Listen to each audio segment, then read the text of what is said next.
Perintah Kaisar Naga, Bab 3033-3035. Setelah pil jiwa es memasuki perut iblis tua itu, aliran energi spiritual mulai keluar, dan kekuatan iblis tua itu meningkat pesat. Melihat pemandangan di depannya, Dev hampir muntah darah karena marah. Awalnya, dia ingin mendapatkan pil jiwa es, dan memberikannya kepada Putri Kabupaten Jialing, sebagai imbalan atas perawatannya kepada Yang Sihe. Sekarang, pil jiwa es telah menghilang, bagaimana dia bisa kembali ke Kabupaten Jialing, dan menjelaskan semua kepadanya. Charsen dan yang lainnya, yang melihat iblis tua itu masih hidup, dan telah mendapatkan kembali kekuatannya, wajah mereka semua menjadi pucat karena syok.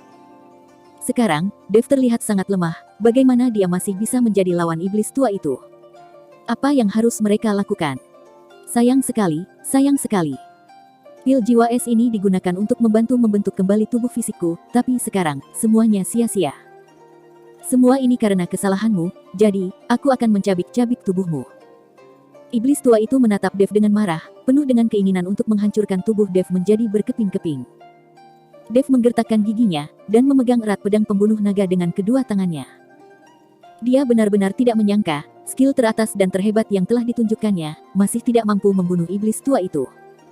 Sekarang, Dev hanya bisa di dalam situasi yang pasif. Iblis tua itu melambaikan telapak tangannya dengan ringan, ada angin aneh yang datang dengan suara menderu-deru, dan dalam sekejap, kabut hitam yang tak terhitung jumlahnya, memenuhi seluruh aula sekali lagi.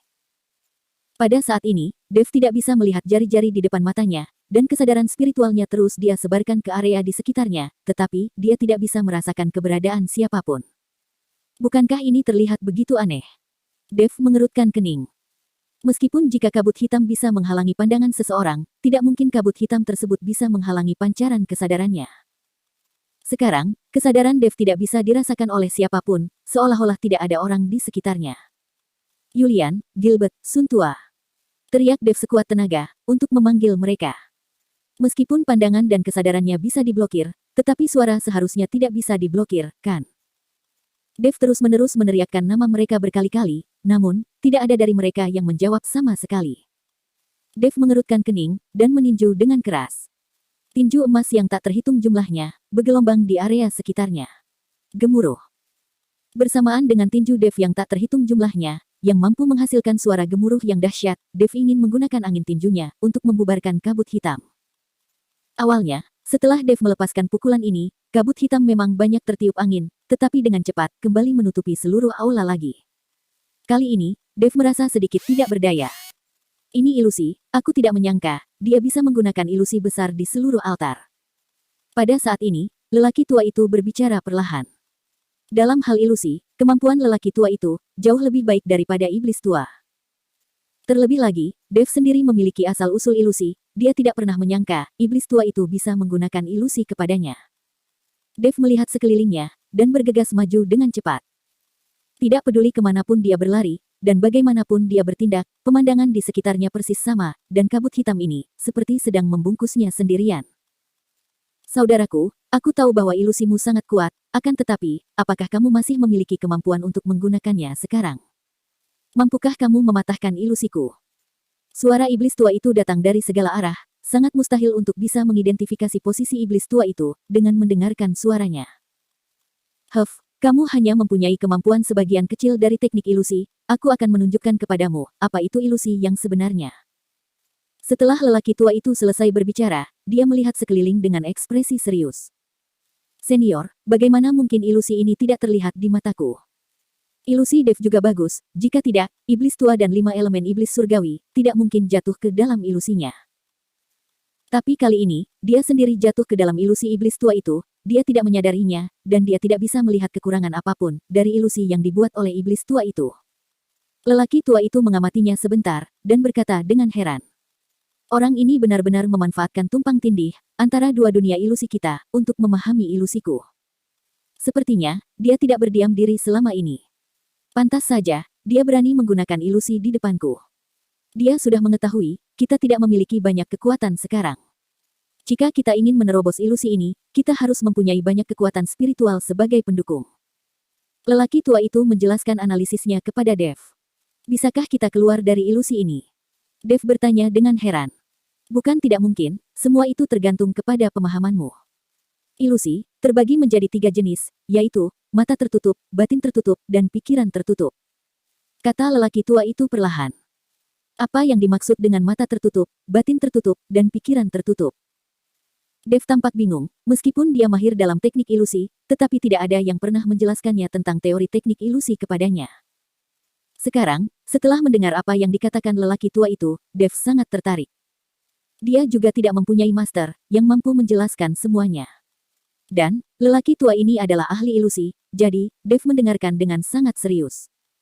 Mata tertutup, seperti namanya, adalah menggunakan ilusi untuk membutakan matamu. Sehingga, kamu tidak bisa melihat hal-hal di sekitarmu, dan kamu selalu berpikir, kamu berada di tempat lain. Yang disebut pertunjukan sulap, juga bisa disebut semacam ilusi. Sebuah metode untuk membutakan mata, membuatmu percaya dengan semua yang dia lakukan. Batin tertutup adalah menggunakan ilusi untuk membutakan hatimu. Membuatmu berpikir tak terkendali, atau ingin melakukan sesuatu yang tidak logis. Sedangkan pikiran tertutup, seperti metode yang digunakan dalam hipnotis. Setelah menghipnotis seseorang, kamu bisa mengajukan beberapa pertanyaan, dan orang yang terhipnotis harus menjawab semua pertanyaan yang kamu ajukan. Beberapa orang yang disebut mastermind mampu menggunakan keterampilan berbicara untuk menipu banyak orang. Dia mampu membuat seseorang kehilangan kemampuan untuk berpikir secara rasional, yang memungkinkan orang itu untuk tertipu dan bangkrut dalam sekejap. Orang itu tidak akan pernah mendengar nasihat dari siapapun, dan tidak peduli berapa banyak orang membujuknya, semuanya hanya akan sia-sia. Ini adalah tingkat mastermind tertinggi. Ketika kamu mampu melakukan itu, terkadang kamu tidak perlu bertarung. Jika kamu menyuruh orang itu untuk mati, pihak lain akan mati tanpa ragu-ragu. Di matanya, kamu adalah tuannya, kamu adalah dewa yang mengendalikan segalanya. Aku sudah memberitahumu ini dengan kata-kata yang paling mudah dimengerti, aku harap kamu bisa memahaminya. Lelaki tua itu, dengan sabar menjelaskan semuanya kepada Dev, dengan kata-kata yang paling mudah dimengerti. Dev sangat terkejut ketika mendengar penjelasan lelaki tua itu. Ketahuilah bahwa, sihir semacam hipnotis, bahkan mastermind, bukankah semua ini berasal dari dunia sekuler? Namun, semua ini tidak begitu penting saat ini, yang penting adalah, penjelasan semacam ini, benar-benar membuat Dev banyak mengerti. Senior, apa yang harus kita lakukan sekarang? Dev bertanya pada lelaki tua itu. Yang harus kita lakukan sekarang adalah menenangkan diri. Jika musuh tidak bergerak, kita tidak akan bergerak. Kita telah menghabiskan terlalu banyak energi spiritual, jadi, kita tidak bisa menyia-nyiakannya lagi. Kata lelaki tua itu. Dev mengerti dengan apa yang dimaksud lelaki tua itu, jadi dia mengangguk. Kemudian, dia duduk bersila, tidak bergerak, perlahan memulihkan semua jenis kekuatan di dalam tubuhnya. Melihat Dev tidak bergerak, iblis tua itu tidak begitu terkejut. Sebab, dia tahu di dalam hatinya, saudaranya pasti membuat Dev melakukan semua ini. Lalu, iblis tua itu melambaikan tangannya, dan dari dalam kabut hitam yang tebal, tiba-tiba sebuah nafas menembus kabut hitam, dan langsung menuju Dev. Wash! Kecepatan nafas itu sangat cepat, dan tepat berada di depan Dev. Dev sangat terkejut, kemudian dia melompat dengan cepat, menghindari serangan yang datang ke arahnya. Setelah menghindari serangan tersebut, tiba-tiba, beberapa monster bergegas keluar dari dalam kabut hitam, dan semuanya menyerang Dev. Dev mengerutkan kening, dia terus mengelak dan bergerak, dan terus mengayunkan tinjunya, yang langsung mengenai monster-monster itu. Setelah berurusan dengan monster-monster ini, energi di dalam tubuhnya terasa semakin lemah. Sialan, terlalu banyak energi yang terbuang. Dev mengutuk di dalam hatinya. Aku sudah mengatakan kepadamu sebelumnya, prinsip ilusi adalah mata tertutup dan hati tertutup. Apa yang kamu lihat dengan matamu, mungkin tidak nyata, dan apa yang kamu pikirkan di dalam hatimu, bisa jadi tidak nyata juga. Kata lelaki tua itu menjelaskan dengan perlahan.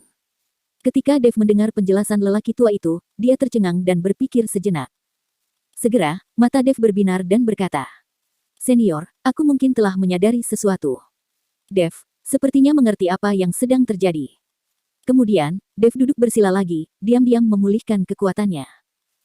Dari dalam kabut hitam tak berujung, berbagai mantra tiba-tiba muncul, dan serangan dari berbagai macam elemen, semuanya datang ke arah Dev sekaligus. Dev duduk diam, mengamati berbagai serangan di depannya, dan mencoba yang terbaik untuk tetap tenang. Dev berusaha keras untuk mengendalikan hatinya.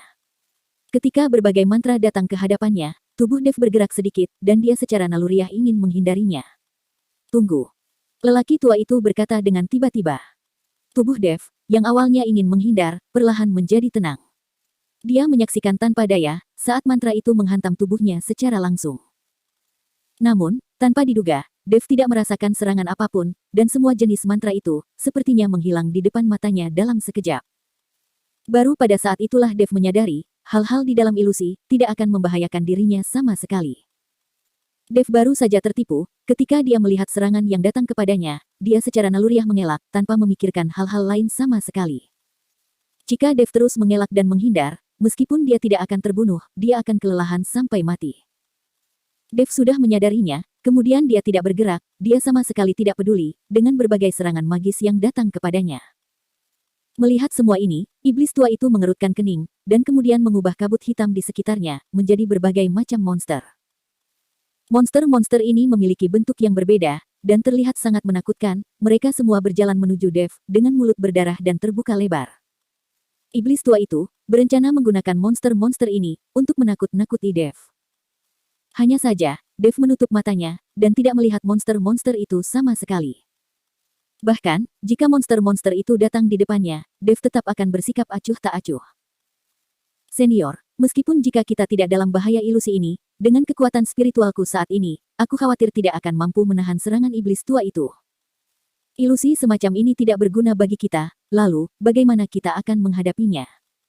Dev bertanya dengan cemas. Lagi pula, tidak banyak kekuatan spiritual yang tersisa di tubuh Dev, dan hampir tidak mungkin baginya, untuk bisa bertarung melawan iblis tua itu. Pria tua itu tidak langsung menjawab, tetapi terdiam sesaat dan baru kemudian berkata, "Sebenarnya, kamu masih memiliki kekuatan yang belum kamu gunakan. Kekuatan apa itu? Apakah itu kekuatan asal mula ilusi?" Dev buru-buru bertanya. Dia tidak pernah menggunakan kekuatan sumber ilusi, lagi pula, dia tidak mengerti bagaimana cara menggunakan kekuatan sumber ilusi saat bertarung. Pria tua itu menggelengkan kepalanya sedikit dan berkata, "Kekuatan naga, sebagai avatar naga emas, kamu pasti memiliki banyak kekuatan naga di tubuhmu." Dev melirik kristal naga di dadanya, dan berkata tanpa daya, "Kekuatan nagaku juga telah digunakan, dan sekarang kekuatan naga, tidak banyak yang tersisa di dalam kristal naga." Dev sudah menggunakan semua kekuatan naga di tubuhnya, jadi, tidak ada yang tersisa. Meskipun kristal nagamu tidak memiliki kekuatan naga, jangan lupa bahwa, kamu masih memiliki jiwa naga emas, yang selalu berada di dalam lautan kesadaranmu. Jiwa naga, bisa diubah menjadi kekuatan naga. Pria tua itu berkata kepada Dev. Ketika Dev mendengar perkataan lelaki tua itu, dia tercengang, tidak tahu harus berkata apa. Jiwa naga emas ini, telah menyelamatkan hidupnya berkali-kali.